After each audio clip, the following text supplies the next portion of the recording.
अक्सर लोग ये प्रश्न करते हैं कि भगवान को प्रसन्न कैसे किया जाए, कैसे भगवान प्रसन्न हो सकते हैं। इसके लिए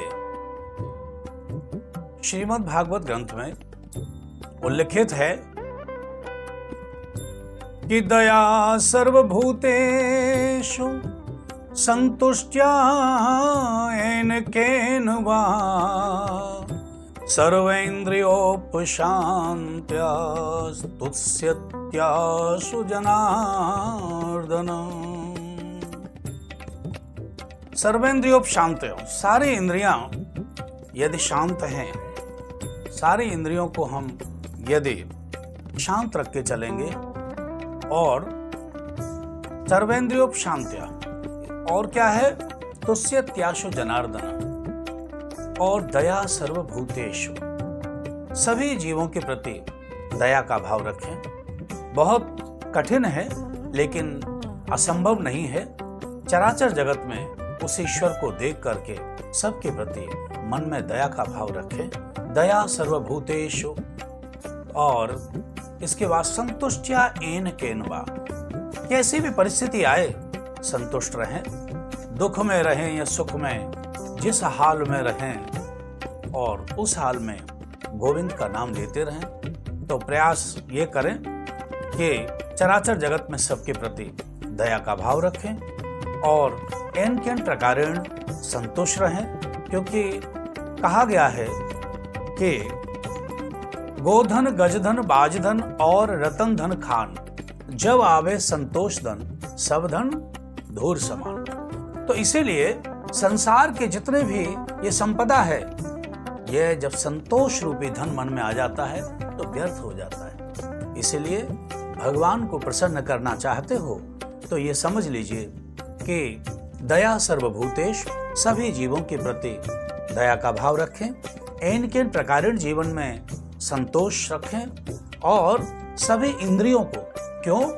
क्योंकि ये तमाम हमारे अनेक ग्रंथों में ये वर्णित है कि मन जो है वो भोगता है और इंद्रियों के माध्यम से वह सभी रसों का भोग, विषयों का भोग करता है। इसीलिए यह जानकर हम अपने इंद्रियों पर काबू रखें, नियंत्रण में रखें इंद्रियों को और अनियंत्रित न छोड़ें मन और इंद्रियों को। इस प्रकार से हम भगवान को प्रसन्न कर सकते हैं। हम भले ही 1 घंटे 2 घंटे 4 घंटे भगवान की पूजा न कर पाए, मंदिर न भी जा पाए और कोई बहुत ज्यादा सत्कर्म प्रयास न कर पाए, परंतु जीवन शैली के आधार पर यदि हम ऐसी जीवन शैली अपनाते हैं कि सभी के प्रति समभाव सद्भाव रखें और इतना ही नहीं, संतुष्ट रखें अपने मन को, संतोषे सर्वम सुखम, तो इसीलिए मन को हमेशा संतुष्ट रखें। और इतना ही नहीं, क्या करना है, और इसके अलावा एन केन प्रकारेण संतोष रह करके सभी के प्रति समभाव सद्भाव रखें और इसके अतिरिक्त इंद्रियों को नियंत्रित रखें। क्यों? क्योंकि संसार के जितने भी फसाद हैं, संसार की जितनी उथल पुथल है, ये सब मन कराता है इंद्रियों के माध्यम से। ये हम समझ लें, इंद्रियां तो केवल उनका साधन मात्र हैं, जो भोगता है, जो कराने वाला है वो तो मन है। श्रीमद् भागवत के 33 स्कंद में और कपिल मुनि भगवान कपिल देव अपनी माता देवहूति को समझाते हुए कहते हैं कि मन एव मनुष्याणाम बंधनम मोक्ष कारणम। हे मां, ये मन ही तो बड़ा चंचल है। ये संसार में बंधन और मोक्ष का प्रमुख कारण मन ही है। इसलिए बंधु, मन पर नियंत्रण रखें, इंद्रियों पर नियंत्रण रखें। जब भी इंद्रियां हमें संसार में घसीटें तो हम समझ लें कि ये मन ही है जो हमारी इंद्रियों के माध्यम से भोगना चाहता है विषयों को।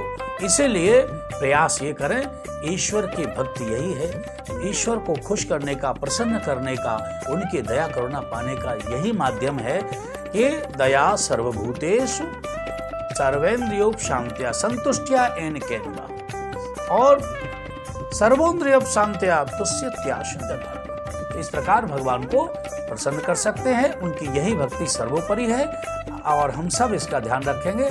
जीवन में एक ऐसी जीवन शैली अपना लें कि हम संतोषी रहें, इंद्रियों को शांत रखें, सबके प्रति संभाव सद्भाव रखें। जय श्री राम, जय श्री राम।